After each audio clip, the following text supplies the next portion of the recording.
नमस्कार दोस्तों, आप सभी का स्वागत है। आपके अपने YouTube चैनल मानव जीवन में दोस्तों, लाइफ में सभी आगे बढ़ना चाहते हैं और लाइफ में आगे बढ़ने के लिए हमें रोज ही कुछ नया सीखना चाहिए और आगे बढ़ना चाहिए। तो चलिए आज की प्रस्तुति शुरू करते हैं। दोस्तों, नवरात्रि का पावन और पवित्र समय चल रहा है और ऐसे में अगर आप हरी चूड़ियों से जुड़ा ये एकमात्र असरदार और चमत्कारी उपाय कर लेते हैं तो मात्र 24 घंटे में आपकी हर मनोकामना पूरी हो जाएगी। दोस्तों, ये उपाय कलयुग में एकमात्र ऐसा उपाय है जो मात्र एक बार करने से अपना असर दिखाना शुरू कर देता है। दोस्तों, नवरात्रि का पावन पर्व शुरू हो चुका है। ऐसे में हर कोई दुर्गा माता की कृपा पाना चाहता है, पर आज के इस समय में कई ऐसे लोग हैं जो अपनी समस्याओं से परेशान हैं पर उनका निवारण नहीं जानते। इसलिए आज हम आपको गुरुजी द्वारा बताए गए एक ऐसे चमत्कारी उपाय के बारे में मैं बताने जा रहा हूं, जिसको अगर आप इस शारदीय नवरात्रि में किसी भी समय कर लेते हैं तो दुर्गा माता जी आपसे खुश हो जाएगी और आपकी किस्मत चमक जाएगी और आपके घर से तुरंत ही हर प्रकार की गरीबी और हर प्रकार की समस्याओं का नाश हो जाएगा। दोस्तों, यदि आप सही मुहूर्त पर सही क्रिया अनुसार यह उपाय कर लेते हैं तो मान के चलिए आपका भाग्य आपका इस तरह से साथ देगा कि जिस कार्य को भी आप शुरू करेंगे उस कार्य में आपको कामयाबी हासिल होगी। आपका कोई भी सपना होगा वह तो पूरा होगा ही होगा। इसी के साथ दोस्तों, सच मानिए आपके जीवन में आपको एक चमत्कारी और पॉजिटिव बदलाव देखने को मिलेगा। ये चूड़ी का उपाय आपको जरूर करना चाहिए, क्योंकि यही एकमात्र ऐसा उपाय है जो कि आपको जल्द से जल्द करोड़पति, धनवान और मालामाल बना देगा। इसीलिए इस आसान से असरदार उपाय को जानने के लिए वीडियो को आखिर तक जरूर देखें। और दोस्तों, अगर आप भी अपने जीवन में माता रानी की कृपा पाना चाहते हैं तो वीडियो को लाइक करके कमेंट में जय माता दी लिखना ना भूले। प्रिय भक्तों, नवरात्रि में दुर्गा माता जी के 16 श्रृंगार किए जाते हैं। 7 विवाहित महिलाएं भी इन दिनों में अच्छे से सज धज कर मां की पूजा करती हैं। मां दुर्गा के 16 श्रृंगार में फूलों का श्रृंगार भी एक है। इसे काफी शुभ माना जाता है। कहते हैं फूलों की महक मां को ताजगी देती है, घर में सकारात्मकता का विकास होता है। ऐसी मान्यता है कि इससे घर में सुख और समृद्धि आती है और अखंड स्वभाव का वरदान भी मिलता है। यही वजह है कि भारतीय संस्कृति में 16 श्रृंगार को जीवन का अहम और अभिन्न अंग माना गया है। नवरात्रि में मां को 16 श्रृंगार का चढ़ावा चढ़ाने के अलावा महिलाओं को भी इस दौरान 16 श्रृंगार जरूर करना चाहिए। इससे पति की आयु लंबी हो जाती है। ऋग्वेद में भी सौभाग्य के लिए 16 श्रृंगार का महत्व बताया गया है। 16 श्रृंगार में मौजूद हर एक श्रृंगार का अलग अर्थ है। बिंदी को भगवान शंकर के तीसरे नेत्र से जोड़कर देखा जाता है। वही सिंदूर सौभाग्य और नेत्र से जोड़कर देखा जाता है। वही सिंदूर सौभाग्य और सुहाग की निशानी होती है। महावर और मेहंदी को प्रेम से जोड़कर देखा जाता है। काजल बुरी नजर से बचाता है। मां का 16 श्रृंगार करने से घर और जीवन में सौभाग्य आता है।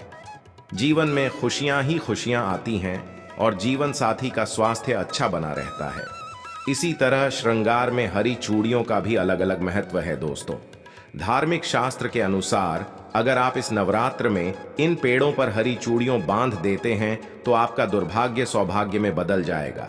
कैसी भी आपकी गरीबी हो, कैसी भी आपकी परेशानी हो, कष्ट हो, तकलीफ हो, जीवन में जो समस्याएं चली आ रही हैं वह सारी समस्याएं समाप्त हो जाएंगी। और केवल नवरात्रि के दिनों में ही अगर आप यह उपाय करते हैं और चूड़ी अगर इनमें से किसी भी वृक्ष पर बांध देते हैं तो आपकी जन्म जन्मांतर की गरीबी मिट जाएगी और एक ही बार उपाय करने से आपकी हर मनोकामना पूर्ण हो जाएगी।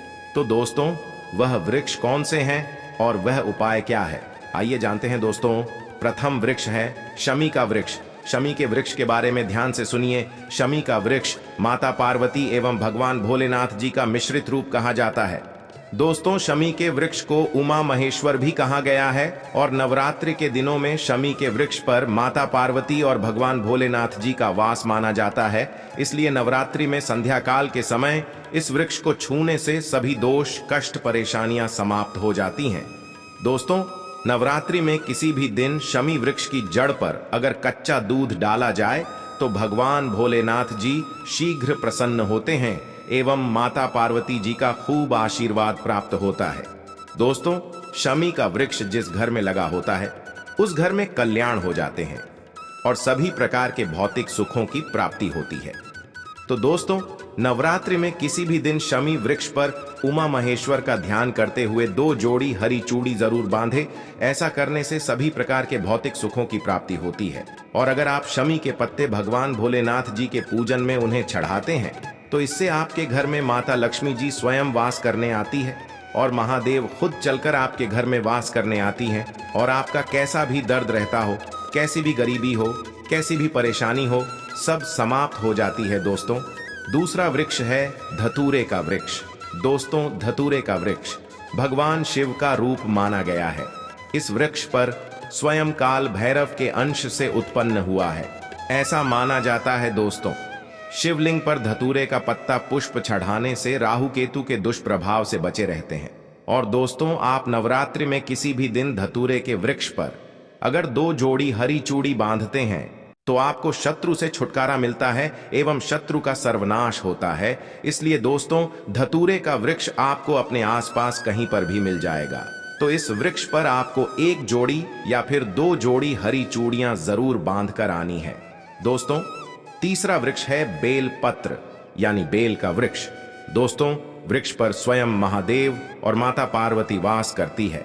तो नवरात्रि में किसी भी दिन एक थाली में आप हरी चूड़ियां ले लें और जितनी भी श्रृंगार की चीजें हैं यह ले लें। और अगर आप एक लाल फीते या एक हरे फीते के सहारे हरी चूड़ियों को ले जाकर इस वृक्ष पर बांध देती है तो फिर देखिए कैसे चमत्कार होता है। आपकी कैसी भी मनोकामना हो, कैसी भी इच्छा हो, भगवान भोलेनाथ जी एवं माता पार्वती जी तुरंत पूरी कर देते हैं। प्रिय भक्तों, अगर आप इस वृक्ष पर चूड़ियां नहीं बांध सकते तो आप क्या करें कि आपके आसपास कहीं पर भी अगर मदार का वृक्ष मिल जाए तो आप मदार के वृक्ष में भी 1 जोड़ा हरी चूड़ी जरूर बांधे, क्योंकि इस वृक्ष पर भी स्वयं महादेव वास करते हैं। अगर आपको यह भी नहीं मिलता तो आप केले के वृक्ष में इसे बांध सकती है, क्योंकि इसमें भी स्वयं भगवान विष्णु जी निवास करते हैं और माता लक्ष्मी जी वास करती है। तो आप जरूर जाकर 1 जोड़ा हरी चूड़ी बांधे और कैसी भी मनोकामना हो, कैसी भी परेशानी हो, वह तुरंत पूरी हो जाएगी। वहीं दोस्तों, अब हम आपको इस नवरात्रि में लौंग से जुड़े कुछ चमत्कारी उपाय के बारे में बताने जा रहे हैं, जिनको करने से आपकी सोई किस्मत जाग उठेगी। घर में क्लेश दूर करने के लिए, जिस घर में हमेशा लड़ाई झगड़ा होता रहता है और क्लेश रहता है, वहां एक पीला कपड़ा लेकर उसमें 1 जोड़ी लौंग बांधकर घर के किसी कोने में लटका दें। इससे आपके घर में सुख शांति आएगी, घर में सुख शांति का माहौल बना रहेगा। नौकरी में सफलता, आजकल के समय में हर किसी को रोजगार या नौकरी की तलाश है।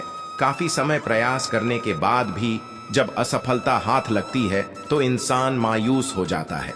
नौकरी में सफलता प्राप्त करने के लिए नवरात्रि के दौरान प्रतिदिन 7 बार लौंग का 1 जोड़ा अपने सिर से उतारकर मां दुर्गा के चरणों में अर्पित करें। इस उपाय से नौकरी संबंधी समस्याएं दूर हो जाएंगी। घर की नकारात्मकता को दूर करें। अपने घर में प्रतिदिन 1 जोड़ी लौंग कपूर को एक साथ जलाने से आपके घर में पनप रही नकारात्मकता को दूर कर देगा। मान्यता है कि इसे प्रतिदिन करने से जरूर लाभ मिलता है और घर से नकारात्मकता दूर हो जाती है। घर से बीमारी दूर करने के उपाय। यदि आपके घर में लगातार कोई बीमार रहता है तो नवरात्रि में किसी भी दिन तवे पर 7 लौंग जलाकर घर के किसी कोने में रख दे। ज्योतिष शास्त्र के अनुसार ऐसा करने से कुछ ही दिन में फर्क नजर आने लगता है। आर्थिक तंगी दूर करने के उपाय। यदि आपके घर में आर्थिक तंगी लगातार बनी रहती है तो नवरात्रि में आप पूजा के समय गुलाब के फूल के साथ 3 लौंग अर्पित करें। इसके अलावा एक लाल रंग के कपड़े में 5 लौंग और 5 कौड़ियां बांधकर तिजोरी या फिर अलमारी में रख दें। ऐसा करने से देवी दुर्गा मां की आप पर असीम कृपा होती है और घर में धन का आगमन होता है। राहु केतु के लिए उपाय। ज्योतिष शास्त्र में राहु केतु को सबसे क्रूर ग्रह माना जाता है। इनके अशुभ प्रभाव को कम करने के लिए नवरात्रि में रोजाना आपको लौंग का दान करना चाहिए। इसके अलावा नवरात्रि में शिवलिंग पर रोजाना लौंग का जोड़ा चढ़ाएं। ऐसा करने से आपकी कुंडली से राहु और केतु के अशुभ प्रभाव दूर होते हैं और आपके घर में खुशहाली आती है। लेकिन दोस्तों, चलिए जान लेते हैं कि जब माता आपके घर आ जाएं तो कौन कौन सी गलतियां नहीं करनी चाहिए। नवरात्रि के 9 दिनों तक बिस्तर पर सोने से बचना चाहिए। जो लोग व्रत रखते हैं उन्हें बिस्तर पर नहीं सोना चाहिए। नवरात्रि में यदि व्रत रखते हैं तो बिस्तर पर ना सोए बल्कि जमीन पर सोए। नवरात्रि में शुद्ध और सात्विक भोजन ही करना चाहिए। इस दौरान तामसिक भोजन, प्याज, लहसुन, मांस, मदिरा, शराब आदि का सेवन करना गलत है, इसलिए इससे बचकर रहे। नवरात्रि में रोजाना कम से कम एक कन्या को श्रद्धा भाव से भोजन कराएं और अष्टमी और नवमी के दिन छोटी कन्याओं को यानी कि 9 कन्या को भोजन कराना चाहिए। नवरात्रि में किसी भी महिला का अपमान ना करें, चाहे आपकी मां, बहन, पत्नी या कोई भी दूसरी स्त्री हो, सभी का सम्मान करें। अभद्र शब्दों का प्रयोग भी ना करें। नवरात्रि के दौरान बाल और नाखून नहीं काटने चाहिए। खासकर जो लोग नवरात्रि का व्रत रखते हैं वह इस नियम का विशेष ख्याल रखें। मां दुर्गा आपसे किसी बात को लेकर रुष्ट हो सकती है। नवरात्रि में किसी से भी झूठ ना बोले और ना ही किसी को गाली दें। सत्य बोले और सभी के प्रति दया भाव रखें। साथ ही आपको सलाह है कि नवरात्रि के दौरान गुस्सा करने से बचें। आज के लिए बस इतना ही इस वीडियो में दी गई जानकारी। अगर आपको अच्छी लगी हो तो प्लीज हमारे चैनल मानव जीवन को सब्सक्राइब करें, लाइक करें और हमारे वीडियो में अंत तक बने रहने के लिए धन्यवाद।